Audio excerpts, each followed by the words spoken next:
इधर देखो बेटा, यूनिट चल रहा था अपना 3 केमिकल काइनेटिक्स। ठीक है, पहले वीडियो में हमने पढ़ लिया था बहुत सारी चीजें, जिसमें हमने क्या पढ़ा था, रिएक्शन रेट क्या होता है ये पढ़ लिया था, केमिकल काइनेटिक्स क्या होता है ये पढ़ लिया था। ठीक है, उसके अलावा रिएक्शन रेट का यूनिट कैसे निकालते हैं वो, तो यहाँ पर आज हम जो निकालने जा रहे हैं, इसके पहले अपना हो चुका है जीरो ऑर्डर रिएक्शन के लिए इंटीग्रेटेड रेट कांस्टेंट, वो अपन ने निकालना सीख लिया था। आज हम किसके लिए निकालेंगे, फर्स्ट ऑर्डर के लिए। उसके बाद पढ़ेंगे हम हाफ लाइफ। क्या पढ़ेंगे, हाफ लाइफ। क्लियर। तो अगर हम देखो सबसे ऊपर क्या लिखा है इस यूनिट के according, integrated rate constant for first order. First order के लिए हमें क्या निकालना है, इंटीग्रेटेड रेट कांस्टेंट कैलकुलेट करना है। क्लियर। तो यहाँ पर अगर हम देखें, इसको बिल्कुल हमने प्रूव्ड किया है, तो सिंपल उसमें आपको एक चीज समझ में आएगी। वी नो दैट, हम जानते हैं, क्या जानते हैं कि जो रिएक्शन रेट होता है वो dx अपॉन dt के इक्वल होता है, और ये अपन बैक साइड पढ़ चुके पहले, है ना, पिछले वीडियो में पढ़ा था। जो रिएक्शन रेट होता है वो किसके इक्वल होता है, dx अपॉन dt के। अब बात करते हैं हम A। मान लें कि कोई रिएक्टेंट क्या है अपने पास, A है, जो किसमें कन्वर्ट हो रहा बेटा, B में। A किसमें कन्वर्ट हो रहा, B में कन्वर्ट हो रहा। ठीक है, क्लियर। चलो, एक अपने पास रिएक्टेंट है A जो B में कन्वर्ट हो रहा। इनिशियल कंसंट्रेशन इसका कितना है, प्रारंभिक अवस्था में इसकी सांद्रता या इनिशियल कंसंट्रेशन कितना है, स्मॉल a। ठीक है, स्मॉल a इसकी इनिशियल कंसंट्रेशन है। कब, जब t क्या है, 0। इसलिए कोई भी प्रोडक्ट फॉर्म नहीं हुआ, क्योंकि समय स्टार्ट नहीं हुआ, टाइम स्टार्ट नहीं हुआ। क्लियर। तो यहां पर t 0, तो b का वैल्यू 0। अब आफ्टर t टाइम, मान लें कि t समय बाद ये कितना अमाउंट में चेंज हो गया, x। तो यहां पर a में से x माइनस कर दोगे कि नहीं, तो ये हो गया a माइनस x, और यहां पर क्या आ गया आपका x। क्लियर। अब गौर से देखें तो जो कंसंट्रेशन चेंजेस निकल के आया, वो कंसंट्रेशन चेंजेस कितना निकल के आया a का, कि पहले a था, अब a माइनस x बचा। क्लियर, इतना कन्वर्ट हो चुका। तो जितना रिएक्टेंट का कंसंट्रेशन चेंज होता है, उतना ही वो इफेक्ट डालता है रिएक्शन रेट पे। मतलब रिएक्शन रेट अपन पढ़ते भी हैं उसको, reaction rate is directly proportional change in concentration of reactant. Reactant का कंसंट्रेशन कितना चेंज हुआ, a minus x. Reaction rate क्या था, तो देखो हम लिख सकते हैं dx upon dt is directly proportional a minus x. कितना कंसंट्रेशन उसका चेंज हुआ, उतना ही रिएक्शन रेट होगा। क्लियर। अब यहां पर डायरेक्टली प्रोपोर्शनल हटाओगे तो क्या आ जाएगा, कांस्टेंट आ जाएगा k। तो dx upon dt equal k a minus x. इसको दिया इक्वेशन नंबर फर्स्ट। यहां से इक्वेशन स्टार्ट हुआ, इक्वेशन नंबर फर्स्ट। क्लियर। अब ये dt को हम यहां ले जाएं तो a माइनस एक्स नीचे आ जाएगा, तो dt को कहां ले गया, यहां a माइनस एक्स अपॉन में आ गया। क्लियर। तो क्या हो गया, dx upon a minus equal k, और इनटू में चला गया dt।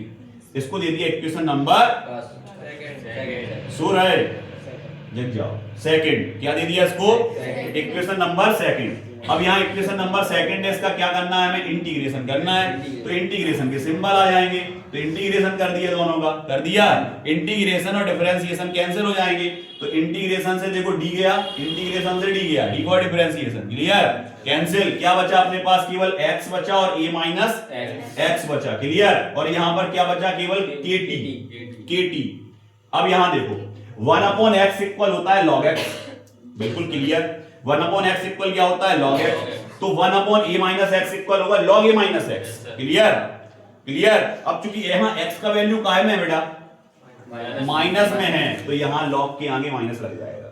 log के आगे क्या लग जाएगा, तो देखो ये जो इसमें d चला गया, d चला गया, x upon a minus x बचा, इसको minus log a minus x लिख सकते हैं, या minus log a minus x लिख सकते हैं। स्टेप टू स्टेप याद रखना है एग्जाम में। Clear. Minus log a minus x बराबर kt, कांस्टेंट आ गया इंटीग्रेटेड रेट कांस्टेंट आ गया c। क्लियर। इंटीग्रेटेड कांस्टेंट है, रेट कांस्टेंट नहीं है, इंटीग्रेटेड कांस्टेंट c। इसको दिया equation number third, where c is integrated, लिख दिया। क्लियर। चलो if t equal then x equal, स्वाभाविक है जब टाइम चेंज नहीं होगा तो x 0 होगा, बिल्कुल होगा। इधर देखो, अब यहां पर इस इक्वेशन में x को आपने 0 मान लिया, देखना क्या बचा, केवल आप minus log a, only minus log a। यहां पर आपने टी को 0 माना तो के भी 0 हो जाएगा, क्या बचेगा के, तो माइनस लॉग ए बराबर डायरेक्ट क्या बचेगा सी। क्लियर? कब? जब टी 0 देन दैट 0। क्लियर? इसका वैल्यू सी का वैल्यू आप पुट कर सकते हो इसमें, बिल्कुल कर सकते हैं। तो सी की जगह माइनस लॉग ए रख सकते हैं। देखो पूरा का पूरा इक्वेशन वही है, सी की जगह क्या रख दिया माइनस लॉग ए। इस लॉग ए को इस तरफ ला सकते हैं, बिल्कुल प्लस का हो जाएगा। माइनस में क्या है लॉग ए माइनस इक्वल में के टी। इसमें फॉर्मूला लगा दिया बेटे, सबको पता log M minus log N equal होता है लॉग एम अपॉन एन। अब यहां पर लॉग ए को क्या मान रहे हैं हम लॉग एम, लॉग ए माइनस एक्स को क्या मान रहे हैं लॉग एन, तो ये नीचे आ जाएगा और ये ऊपर। तो देखो लॉग ए ऊपर, क्लियर? लॉग कॉमन ले लिया, लॉग ए ऊपर ए माइनस एक्स नीचे इक्वल टी को इस तरफ लाओगे अपॉन में आ जाएगा। क्लियर? अब हम लॉग को अगर लॉग 10 में कन्वर्ट करेंगे 2.303 से क्या हो जाएगा multiply. That's all proved. Proved क्या प्रूव कर दिया? फर्स्ट ऑर्डर रिएक्शन के लिए आपने रेट कांस्टेंट का वैल्यू निकाल लिया, मतलब कि कोई डाउट हो तो बताइए। क्लियर? बिल्कुल। नेक्स्ट टॉपिक पे आते हैं। अगला टॉपिक है हमारा हाफ लाइफ पीरियड, जिसको किससे डिनोट करते हैं टी हाफ। सर पहले ये बताएं हाफ लाइफ होता क्या है। हाफ लाइफ ये होता है कि मान लेंगे हमारे पास एक रिएक्टेंट है बेटा ए, ओके सर, ये बी में कन्वर्ट हो रहा, ठीक है सर, ये 100% है, ओके, अभी 0 है क्योंकि टाइम 0 है। आफ्टर टी टाइम, जब टी टाइम होगा तो यहां पर 50% ही कंप्लीट हो गया, 50% ही बचा। इसको बोलते हैं, ये समय जो है टी, इसको बोलते हैं टी हाफ। क्योंकि इस समय देखें तो रिएक्शन कंप्लीट बिकम हाफ। आ गया समझ में? जो रिएक्शन है वो आधी कंप्लीट हो गई है, इस समय को बोलते हैं हम टी हाफ। जब 50% रिएक्शन कंप्लीट हो जाए, कितना 50%, तो यही लिखा है that time when reaction complete become half is called half life period. Clear? It is denoted by T. Clear? Any doubt? चलो अब हाफ लाइफ निकालते हैं। किसके लिए? 0 के लिए सर और फर्स्ट के लिए। 0 के लिए कल एक इक्वेशन निकाला था, पिछले वीडियो देख सकते हो, उसमें निकाला है पार्ट 1 में। पार्ट 2 जो बन रहा है इसमें आप यहां से डायरेक्ट लिखोगे इसको, ठीक है? क्लियर? तो यहां पर अगर अपन बात करें k equal A not minus A upon T.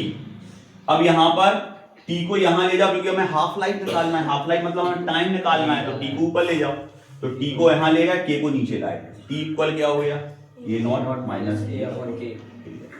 अब देखो व्हेन, जब t क्या है टी हाफ, t कितना है टी हाफ, तो जो a का वैल्यू है, ये जो a बाद में क्या हो रहा था चेंज, वो a का वैल्यू भी कितना होगा a नॉट का आधा होगा कि नहीं?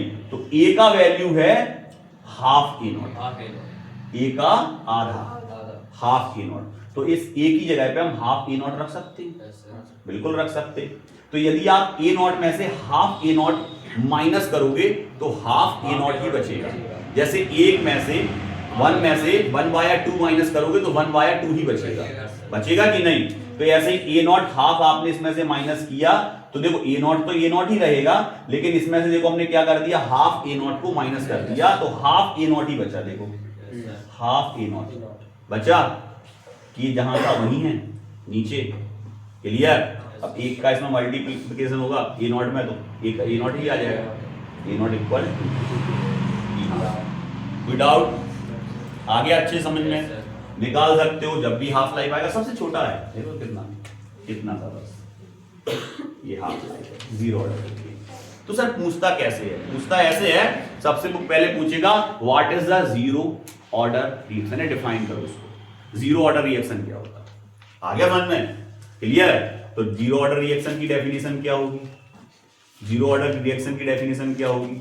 0 ऑर्डर रिएक्शन के लिए क्या होगा कि जो कंसंट्रेशन है वो 0 पावर के इक्वल होगा। किसका कंसंट्रेशन? रिएक्टेंट। आ गया समझ में? क्लियर? तो rate of reaction is directly depend on concentration of 0 power of reactant. आ गया समझ में? तो वो क्या कहलाएगी आपकी 0 ऑर्डर। और अगर फर्स्ट पावर के इक्वल है तो फर्स्ट ऑर्डर। सीधी बात है, सेकंड की है तो थर्ड की है तो क्लियर। तो ये खत्म। यहाँ देखो अब हाफ लाइफ किसके लिए निकाल रहे हैं हम? फर्स्ट ऑर्डर के लिए निकाल रहे हैं। फर्स्ट ऑर्डर के लिए अगर अपन देखें तो अब ये क्यों निकलवा रहे हैं सर? क्या ये आते हैं एग्जाम में? ये भी आते हैं और इनसे रिलेटेड न्यूमेरिकल्स आते हैं। तो न्यूमेरिकल्स के लिए सबसे मेन चीज क्या है? आपको फॉर्मूले याद होना चाहिए। न्यूमेरिकल किसी भी फॉर्मूले में कहीं से भी बीच में से बन सकता है। हो सकता है ये वाला फॉर्मूला लग जाए, हो सकता है ये वाला फॉर्मूला लग जाए। आगे मन में जब तक पूरा इक्वेशन आपको डेराइव करना नहीं आएगा तब तक आप फॉर्मूले नहीं लगा पाओगे। क्लियर? चलो यहां आते हैं। अब भी निकाला अपन ने, ये बिल्कुल निकला सर। ये रखा k equal 2.303 upon t log 10 a upon a minus x किसके? According to first order integrated rate constant of first order. उसके अकॉर्डिंग यही होता। t निकालना है, t को ऊपर k को नीचे। देखो क्लियर? सिंपल है, कोई दिक्कत? कोई दिक्कत नहीं। t को ऊपर लेगा, k को नीचे लाए। t हाफ निकालना है इधर। When t equal then x equal, क्यों a by 2 क्या हमारा समझो। इनिशियल कंसंट्रेशन कितना है? a में से कितना गया? x। क्लियर? तो a में से x गया, लेकिन आप t हाफ निकाल रहे हैं तो a का आधा नहीं बचेगा। तो x का वैल्यू आप क्या रख सकते हो? a by 2 रख सकते हो। इधर देखो, जैसे मान लो इसको ऐसे कर लें अपन, यहाँ एक कंसंट्रेशन a का a है। क्लियर? और जब यहाँ t हाफ होगा तो ये a by 2 नहीं हो जाएगा? a का आधा बिल्कुल हो जाएगा। a का आधा हो जाएगा कि नहीं? a by 2। तो वही अपन क्या है, a का वैल्यू। अब ये इसको अभी क्या मान रहे थे अपन? x। और x का वैल्यू कितना आ गया? a by 2। जब t क्या है? क्लियर? t हाफ है तो एक x का वैल्यू by 2, a by 2 यहाँ रख दिया x की जगह पे। क्लियर? अब चूंकि किसके लिए निकाल रहे हैं आप? First order. जब फर्स्ट ऑर्डर के लिए निकालोगे तो उसका कंसंट्रेशन कितना मानोगे? 1। सेकंड ऑर्डर के लिए निकालोगे तो ए का कंसंट्रेशन 2। थर्ड ऑर्डर के लिए निकालोगे तो ए का कंसंट्रेशन 3। क्लियर? कंसंट्रेशन की पावर आगे बनना है। तो यहाँ पर चूंकि फर्स्ट ऑर्डर के लिए निकाल रहे हैं, ए का कंसंट्रेशन पावर कितना होगा? 1। तो यहाँ ए की जगह हम क्या रख सकते? बिल्कुल सही सर, ए की जगह 1 रख सकते। अगर सेकंड ऑर्डर होता तो, थर्ड ऑर्डर होता तो, देखो 1 रख दिया, 1 रख दिया। 1 में से आधा गया, हाफ। 1 by 2 मतलब 0. ये लिखा है, एक एक चीज क्लियर लिखी है। 1 by 2 इक्वल 0.5 ये लिख दिया, ये वैल्यू यहाँ रखा। क्लियर? इसमें से 1 में से 0.5 जाएगा, 0.5 बचेगा। बचेगा कि नहीं? पॉइंट हटाया 0 बढ़ेगा। बिल्कुल काट दें, अब काट दें। जैसे पॉइंट हटाओगे क्या बढ़ जाएगा? कितने टाइम कटेगा? 2 टाइम। क्लियर? 2 टाइम कट गया, क्या आ जाएगा? 2 log 2 का वैल्यू याद करके जाना है। log 2 का वैल्यू होता है 0.3010। और अगर कोई पूछता है log 4 का वैल्यू, log 4 का वैल्यू क्या होगा सर? तो डबल कर दीजिए 602। ये एमडी बोर्ड में दोनों आपके log के वैल्यू आप याद करके जाओगे, इसके अलावा ज्यादा कुछ पूछता नहीं। ठीक है? समझ रहे कि नहीं? इतना आपको याद कर लिया। log 2 का वैल्यू रख दिया, इसका मल्टीप्लिकेशन किया, वैल्यू ये आ गया। अब वहां तुम काटा बीटी नहीं करोगे, नहीं तो पॉइंट से पॉइंट में मल्टीप्लिकेशन कर रहे हो, गलत सलत कर लिया, कुछ कहीं का कहीं लगा दिया पॉइंट, आ गया समझ में, मार्किंग गलत हो जाएगी। सीधा सीधा यहाँ लिखोगे 0.693 अपॉन k, इसको याद करके जाओगे वैल्यू। वहां इतना टाइम नहीं है तुम्हारे पास की, आ गया समझ में? क्लियर? सीधा रहोगे t half equal 0.693 upon k root. Clear? तो आज हमने क्या क्या पढ़ लिया अभी इस वीडियो में? इस वीडियो में हमने पढ़ लिया पहले इंटीग्रेटेड रेट कांस्टेंट कैसे आइडेंटिफाई करते, फिर उसका हाफ लाइफ कैसे निकालते, 0 के लिए हाफ लाइफ कैसे निकालते फर्स्ट ऑर्डर। एक वीडियो में तीनों चीजें क्लियर। आ गया समझ में?